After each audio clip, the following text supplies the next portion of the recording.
बिस्मिल्लाहिर्रहमानिर्रहीम। प्रोग्राम इख्तिलाफ राय के साथ मैं हूँ इफ्तिखार काज़मी।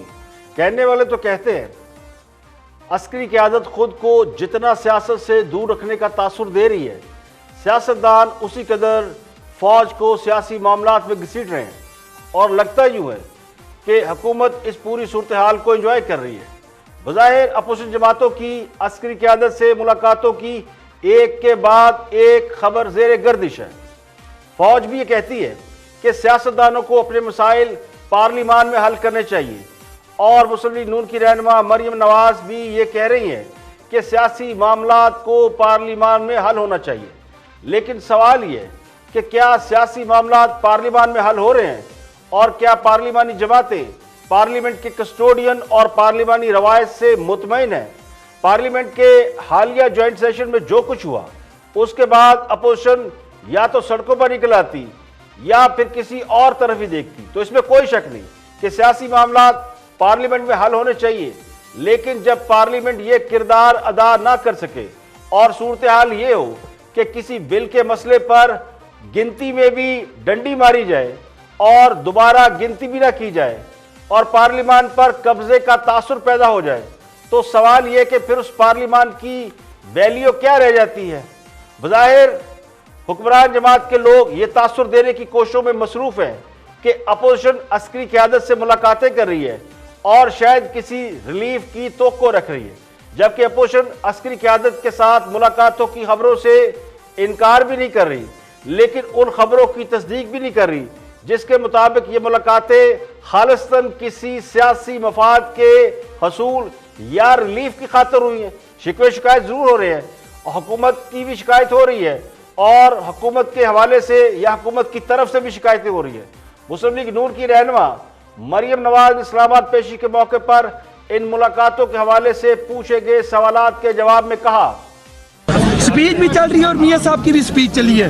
आप मुझे बताएं ना कि आप क्यों हमारी स्पीच चला रहे हैं, ये बताएं आप क्यों चला रहे हैं। क्योंकि जुल्म और प्रेशर और हथकंडे एक हद तक चलते हैं, हमेशा नहीं चलते। मरियम ये बताएंगी जो डिनर हुआ है GHQ में, क्या वो नवाज शरीफ साहब की इजाज़त से हुआ था? शहबाज शरीफ और ख्वाजा आसिफ जो गए हैं वहाँ पे। डिनर का तो मुझे पता नहीं, शायद डिनर तो नहीं हुआ, मुझे भी सुनने में आया है। लेकिन मैं ये समझती हूँ कि जिस इशू पे वो बुलाया गया था वो गिलगित बल्तिस्तान का इशू था और गिलगित बल्तिस्तान का जो इशू है वो पॉलिटिकल इशू है, वो अवामी रिप्रेजेंटेटिव्स का इशू है, उनके सॉल्व करने का इशू है, उनकी मशावरत का इशू है।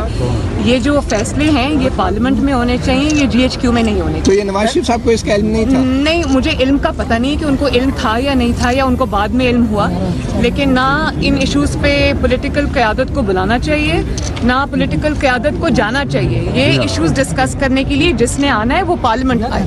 और ऑल पार्टीज कॉन्फ्रेंस में नवाज शरीफ की तकरीर के बाद मरियम नवाज का मैदान में उतरना और एस्टेब्लिशमेंट के सियासी किरदार के हवाले से सवाल उठाना एक नया बाब खोल रहा है। तारीख गवाही है कि फौज को हमेशा सियासी मामलात में मुदाखलत की दावत सियासतदानों ने दी है। मासवाए जनरल मुशर्रफ के जो आबैल मुझे मार की वजह से इक़्तिदार में आए, तो सियासतदानों की अस्करी क़यादत से हालिया कुछ दिनों में 2 मुलाकातों का जिक्र हो रहा है। एक मुलाकात के हवाले से कहा जा रहा है कि नवाज शरीफ के कुछ नुमाइंदे अस्करी क़यादत से मिले। मरियम नवाज ने इस हवाले से भी तरदीद की है कि नवाज शरीफ का कोई नुमाइंदा अलग से आर्मी चीफ से मिला है। और दूसरी वो मुलाकात जिसमें अपोजिशन की सारी सियासी जमातें अस्करी क़यादत की दावत पर उनसे मिली हैं। इन मुलाकातों के रावी हैं जनाब शेख रशीद साहब। सर, मैं झूठ बोलने का तस्वर भी नहीं कर सकता पिछले 5-6 साल से। ये तो मैंने इसलिए हुआ कि आपके अंग्रेजी अखबारों ने खबर को कुछ अजीब रंग दिया, फिर मुझे मजबूरन टीवी पर जब एक चैनल ने पूछा तो ये बताया एहसन इकबाल इस मीटिंग में भी मौजूद थे और उस मीटिंग में भी मौजूद थे। देखें, इंसान को इसमें क्या हर्ज तो कोई नहीं है अपनी आर्मी चीफ से मिलना। कोई रात से तो नहीं मिले, कोई किसी मुसाद से तो नहीं मिले, M16 से तो नहीं मिले, अपनी आर्मी चीफ और अपनी आर्मी से मिले हैं। इसमें फख्र की बात होनी चाहिए, इसमें एजाज होना चाहिए कि आर्मी चीफ और जनरल हमीद फैज जो है, फैज हमीद के साथ उन्होंने, मैं अब ये 2 इल्जाम लगा रहा हूँ आज, एक नहीं 2 मुलाकातें हुई। सब लोगों ने इकट्ठी मुलाकातें की, खुलकर बातें हुई 3.5 घंटे। लेकिन ख्वाजा आसिफ ने और एहसन इकबाल ने 1 to 1 इन दोनों कायदीन के साथ जनरल फैज हमीद के साथ। और क्योंकि मैं आखिरी बंदा था, ये 1 to 1 लगे हुए थे, फिर मैंने वहां से मुनासिब नहीं समझा कि क्योंकि मैं बिल्कुल नजदीक था, मैंने वहां से निकलना मुनासिब समझा। इन लोगों की 1 to 1 मुलाकात भी हुई है। तो शेर रशीद के इस दावे के मुताबिक अपोजिशन रहनुमाओं की अस्करी क़यादत से 2 मुलाकातें हुई हैं। इन मुलाकातों के हवाले से और भी बहुत सी खबरें ज़ेर गर्दिश हैं, जिसमें मुख्तलिफ किस्म के बयानात सामने आ रहे हैं और क्या सरह की जा रही हैं। लेकिन गुमान ये किया जा रहा है कि इन मुलाकातों में होने वाली गुफ्तगू के नताइज अच्छे नहीं थे और उसका असर नवाज शरीफ की तकरीर और मरियम नवाज के मौक़िफ़ में दिखाई दे रहा है।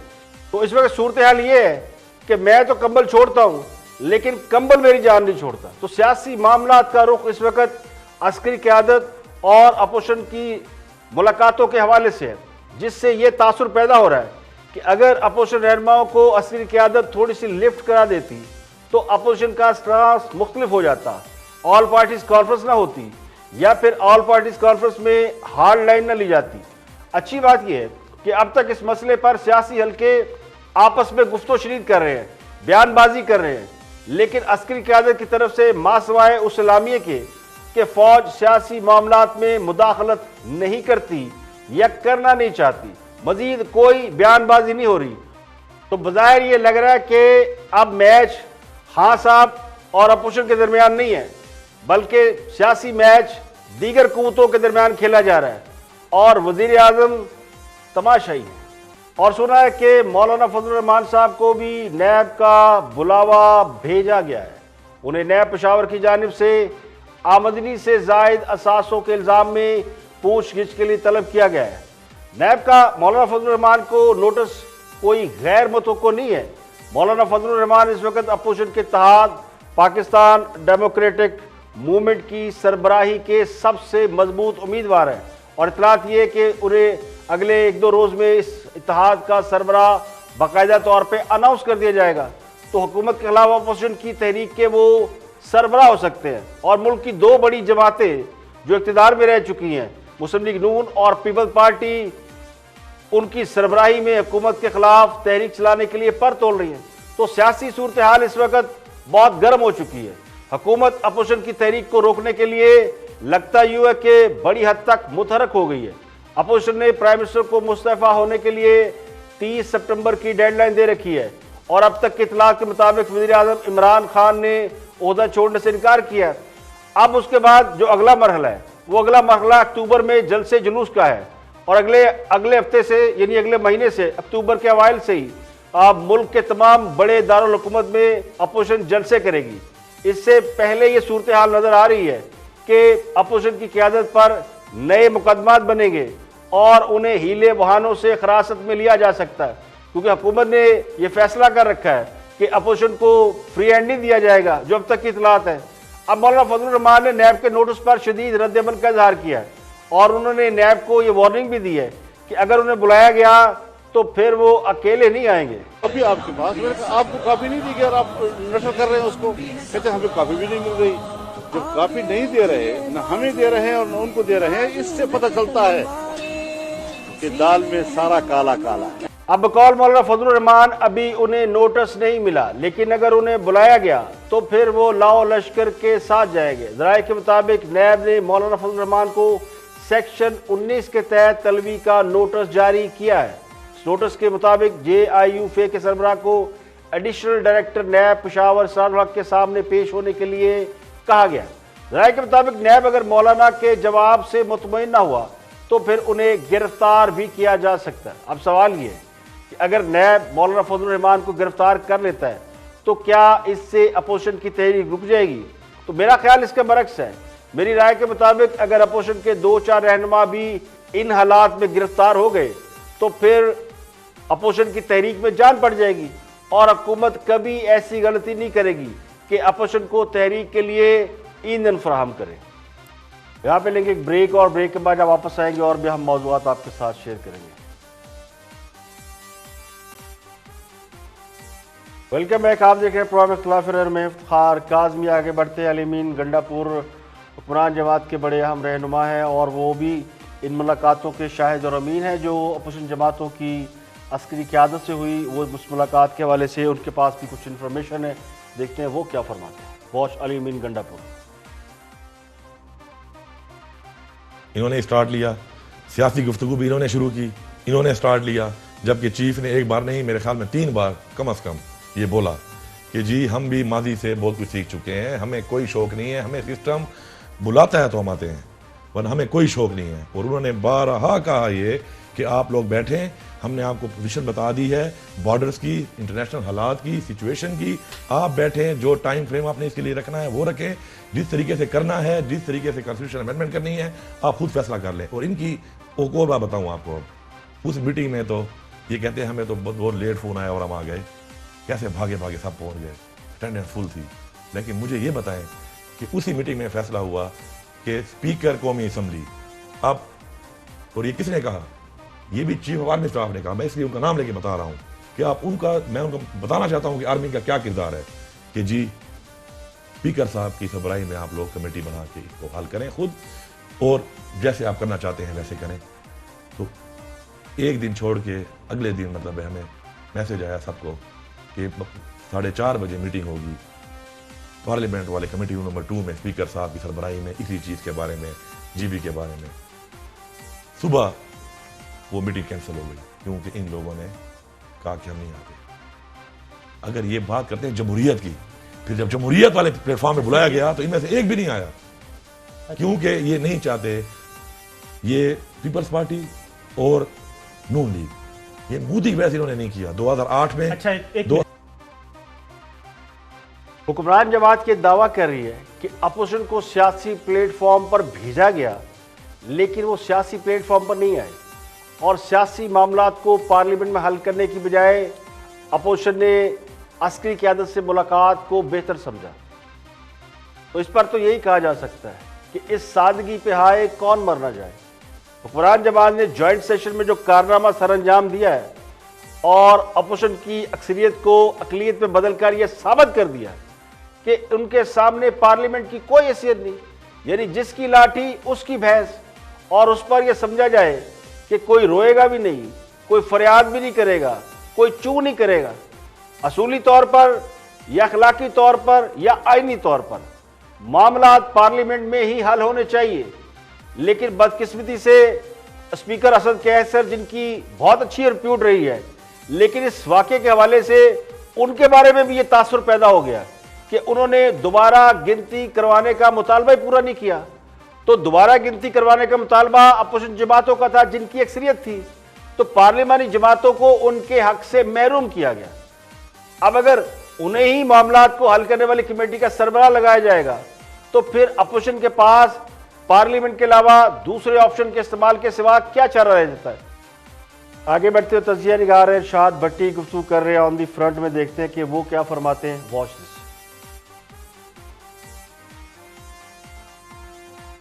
जो था वो जब तशवीशनाक था, वो कोरोना के ऐन अरूज में अस्पताल में दाखिल हो गया और 23 अप्रैल को बरतानिया में भट्टी साहब सवाल क्या आपका थी प्राइवेट हॉस्पिटल। बड़ा लंबा सवाल है लेकिन आ जाए जरा पॉइंट पे। सवाल ये है मेरा जी, ये सवाल अब देखे ना गरीब आदमी जब बोलना शुरू करता है तो आपको मैं कह रहा हूँ दूसरे गरीब की भी सुन ले, ये भी अपने आप को गरीब ही समझ रहे हैं आजकल मुसद्दिक साहब की पार्टी। जी जी बताएं। और यकीन करें मेरे साथ आपके प्रोग्राम में हमेशा ही आप ये करते हैं कि बात करते हुए कहते हैं भट्टी साहब पॉइंट पे है, मैं ब्रेक लेने जा रहा हूँ। भट्टी साहब जल्दी बता दें, चले बता दें, टाइम थोड़ा है, चलो नहीं जी बताएं। अच्छा, मैं ये पूछना चाह रहा हूँ कि ये सारा छोड़ दें। एक जिस अदालत ने उनको रिलीफ दिया था, Lahore high court, Islamabad high court, और उसी अदालत ने उनको इश्तिहारी करार दिया है और कहा है कि वो एक केस में इश्तिहारी करार दिया, दूसरे केस में कार्रवाई जारी। क्या एक अदालती इश्तिहारी को एपीसी से खिताब करना चाहिए था? चलो जवाब दें सर। मैं कानून की नहीं बात, कानून आपको ठीक है जी, इखलाकी लिहाज से क्या एक अदालती मैं चाहूंगा कि इजाजत मिलनी चाहिए। ये सवाल का जवाब देखें, आपने सवाल आखिरी लगा करें, आपको बार-बार आना होता है। आखिरी बात इस जो जमहूरियत है ना, जो जमहूरियत होती है, मुआशरा होता है, कौम होती है, फर्द होता है, घर होता है, उसकी पिलर होता है मेन इखलाकियात। तो क्या ये इखलाकी तौर पर 3 दफ़ा के वज़ीर आज़म को जो इलाज करवाने गए थे, सियासत करना या वहाँ से तकरीर करना और इदारों को मलिया मेट करना या जो भी गुफ्तगू उन्होंने की, ये करनी चाहिए थी? ठीक है सर, आपका देखिए, नवाज शरीफ खामोश थे तो बड़ा शोर मचाया जा रहा था कि जुबानबंदी हो गई, डील कर ली, भाग गए, मुआहदा कर लिया।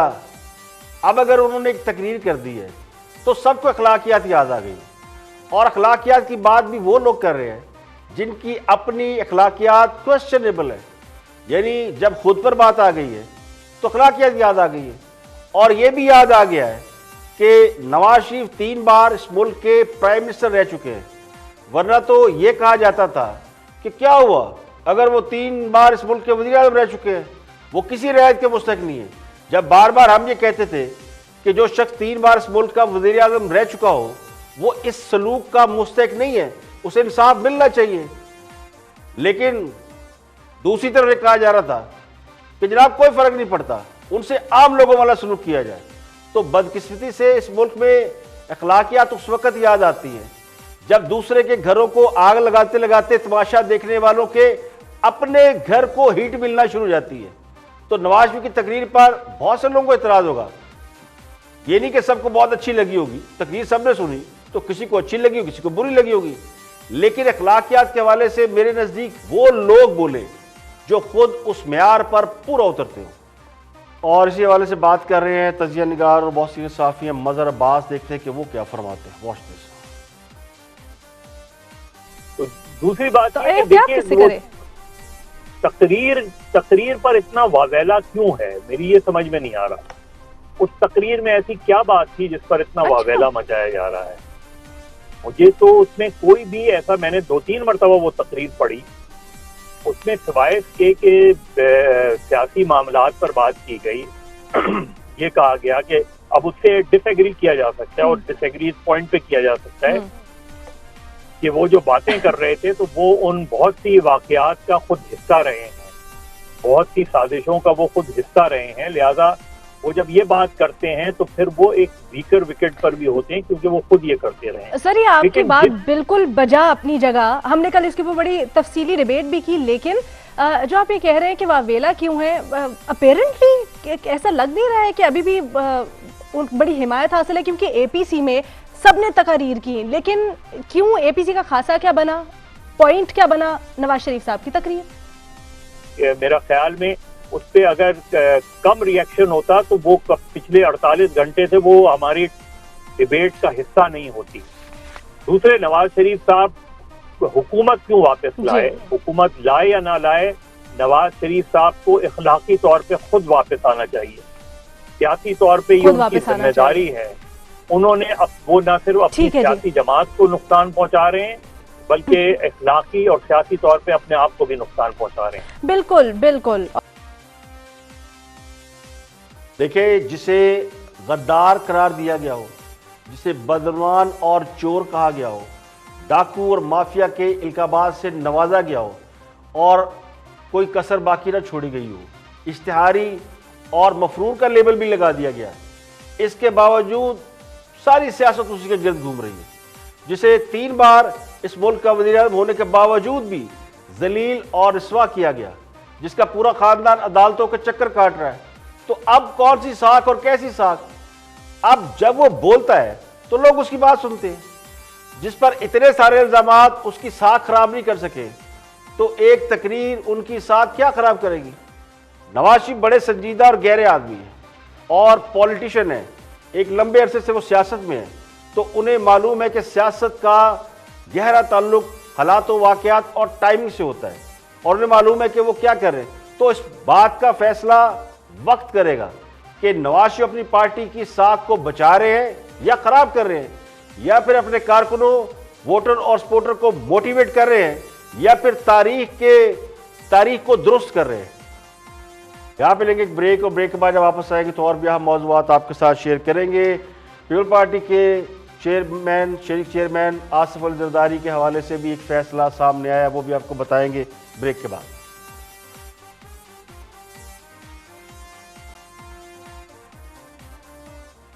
वेलकम बैक, आप देख रहे हैं प्रोग्राम खिलाफ में इफ्तिखार काज़मी।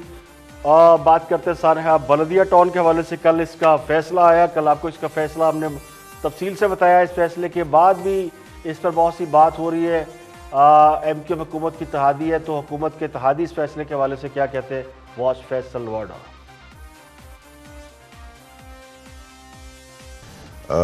जो एग्जीक्यूटर होता है, जो नीचे फील्ड में काम करता है, उसको तो हम फंदे पे टांगते हुए देर नहीं लगाते, और इसके कसूरवार भी हम लेजिस्लेटर्स हैं। मैं अपनी बात इसलिए कर रहा हूँ कि मैं आज एमएनए हूँ, अदरवाइज जो पिछली हुकूमत ने कही, निज़ाम और सिस्टम ऐसा बनाया कि गरीब की गर्दन पकड़ी जाएगी और अमीर और करने वाला राज भी करेगा, हुकूमत भी करेगा, बदमाशी भी करेगा, दिन दहाड़े चलता भी रहेगा और कोई इसको पूछने वाला भी नहीं। इट्स वेरी अनफॉर्चुनेट सिस्टम हमने बनाया है, लेजिस्लेटर्स ने, जो नुमाइंदगी करते हैं पाकिस्तान की, चाहे वो हुकूमत वक्त हो या अपोजिशन हो, जिस टाइम की हो। तो वी आर रिस्पॉन्सिबल। हम अदलिया के ऊपर इसलिए नहीं बोल सकते, हम सिस्टम बना के, निज़ाम बना के देते थे, हम उनसे एक्सपेक्ट करते, हमने वो दिया नहीं। प्रोसिक्यूशन ने चीज़ें देनी है, इन्वेस्टिगेटर्स ने चीज़ें देनी है, वो सारा चीज़ें नहीं। ये निज़ाम बिल्कुल ख़त्म हो चुका है। निज़ाम ये पुराने पॉलिटिशियंस ने इसको तबाह कर दिया। और जिस सानिया बल्दिया फैक्ट्री की आप बात करें, वो मेरा इलाका है बल्दिया का, और इसमें जिन दिन दहाड़े कई दर्जनों ख़ानदानों को तबाह कर दिया, बर्बाद कर दिया, और उसकी दाद रसी के लिए अगर 2 फैसिलिटेटर या एग्जीक्यूटर्स को आप फांसी पहुँचाते, दैट्स नॉट इनफ, और अभी प्रोसेस बहुत लंबी है। द क्वेश्चन इज़ कि इसके पीछे जो मेजर पार्टी थी, उसका जो लीडर था, जो माल भी कमाता रहा, जिसके केसेस पे होता रहा, फिर उस पार्टी में से एक और पार्टी बनी, उस पार्टी के अपने नारे थे, अपने थे, उनका क्या होगा, कैसे होगा? क्या हम इन क्रिमिनल्स को अभी भी अलाउ करने देंगे पॉलिटिक्स में आने के लिए, मेन स्ट्रीम पॉलिटिक्स के अंदर, असेंबलियों में लाएंगे, जस्ट बिकॉज इनका बंदूक है, इन्होंने कत्ल वारत किया है, इन्होंने दौलत कमाई हुई है चोरी के पैसे से, भत्ताखोरी से, बदमाशी से, गुंडागर्दी से? बहुत सारे रेलेवेंट क्वेश्चन। देखिए, एमक्यूएम अगर साथ न देती तो खान साहब प्राइम मिनिस्टर न बनते। एमक्यूएम पर जितने भी इल्ज़ाम हैं, वो सारे इल्ज़ाम उस वक़्त तक कोई माने नहीं रखते, कोई हैसियत नहीं रखते, जब तक एमक्यूएम हुकूमत का हिस्सा है। और ये बात हुकूमत से ज़्यादा किसको मालूम है कि हुकूमत में रहना एमक्यूएम की मजबूरी है और हुकूमत की ज़रूरत है। सानिया बल्दिया टाउन के मुल्ज़मान को सज़ाए मौत की सज़ा के बावजूद सवालात उठ रहे हैं, और ये सवाल ज़ेर गर्दिश है कि असल मुल्ज़िम कहाँ गए, असल मुल्ज़मान को सज़ा क्यों नहीं हुई? खासकर जिस सियासी जमात के इमाम पर यह सब कुछ हुआ, वो सियासी जमात कैसे बच गई? तो क्या इसकी वजह यह है कि चूंकि एमक्यूएम हुकूमत का हिस्सा है, इत्तेहादी जमात है, और शायद इत्तेहाद में होने की बड़ी वजह यही बल्दिया टाउन वाला केस भी है, क्योंकि बल्दिया टाउन केस में यह बात अच्छी तरह सामने आ चुकी है कि एमक्यूएम की मरकजी क़यादत उसमें इन्वॉल्व थी, लेकिन निचली सतह के 2 मामूली कारकुनों को सजा सुनाई गई। तो वो सारे किरदार, जिसमें तंजीमी कमेटी के सरबराह हमाद सदीकी, जो एक पैरेलल कमेटी राब्ता कमेटी की चलती थी, और भी बहुत से नाम शामिल हैं, तो लोगों को सब नामों का पता, वो सब के सब कैसे बच गए? तो बहुत से लोग ये समझते हैं कि एमक्यूएम अगर हुकूमत का हिस्सा ना होती तो इस केस की बुनियाद पर पूरी जमात ही फारग हो जाती, लेकिन बच गई। तो इस केस के हवाले से मुतासरीन का और तजिया निगारों का ख्याल ये है कि जिस इंसाफ की तवक्को थी, वो इंसाफ हनूज नहीं मिल सका। और एक और अहम खबर यह कि पीपल्स पार्टी के चेयरमैन आसिफ अली जरदारी की 3 दरख्वास्तें खारिज हो गई हैं, और एहतसाब अदालत ने उनके खिलाफ फर्द जुर्म आयद करने का हुक्म दे दिया है। आसिफ अली जरदारी के खिलाफ parkland mega money laundering Harish and company reference में अदालत का बड़ा फैसला सामने आ गया। इस फैसले के मुताबिक सदर और पीपल्स पार्टी के शरीक चेयरमैन आसिफ अली जरदारी की मुश्किलात कम नहीं हुई। अदालत ने आसिफ अली जरदारी की तरफ से रेफरेंस खारिज करने की जो दरख्वास्तें थी, यानी उन्होंने दरख्वास्त दायर की थी कि रेफरेंस खारिज करके उन्हें बरी किया जाए, वो दरख्वास्तें आज एहतसाब अदालत ने मुस्तरद कर दी है। तो एहतसाब अदालत ने आसिफ जरदारी की 3 ज़िमनी रेफरेंस खारिज करने की दरख्वास्तों पर फैसला महफूज किया था चंद रोज पहले। तो आज एहतसाब अदालत के जज आजम खान ने वो फैसला सुना दिया। अब आसिफ जरदारी पर 3 ज़िमनी रेफरेंस के हवाले से उनको चार्जशीट किया जाएगा। अदालत ने जाली अकाउंट्स केस के 3 करप्शन रेफरेंस, ये रेफरेंस एहतसाब अदालत ने नैब ने दायर किए थे एहतसाब अदालत में। तो बरीयत की दरख्वास्त आसिफ जरदारी की जानिब से दरख्वास्त से होगी खारिज, तो अब उनके खिलाफ ये केस चलेगा। अदालत ने आसिफ जरदारी पर तीनों करप्शन केस में, तीनों करप्शन रेफरेंसेस में फर्द जुर्म आयद करने का हुक्म देते हुए ये फैसला दिया है कि आसिफ जरदारी को जाली अकाउंट रेफरेंस में बरी नहीं किया जा सकता। अदालत ने आसिफ जरदारी समेत तमाम मुल्ज़मान को 28 सितंबर को तलब कर लिया है। तो अब ये बात तय हो गई है कि आसिफ जरदारी पर 3 करप्शन के रेफरेंस जो है वो चलेंगे। जाहिर है आसिफ जरदारी इन सब इल्ज़ामात से इनकार करते हैं।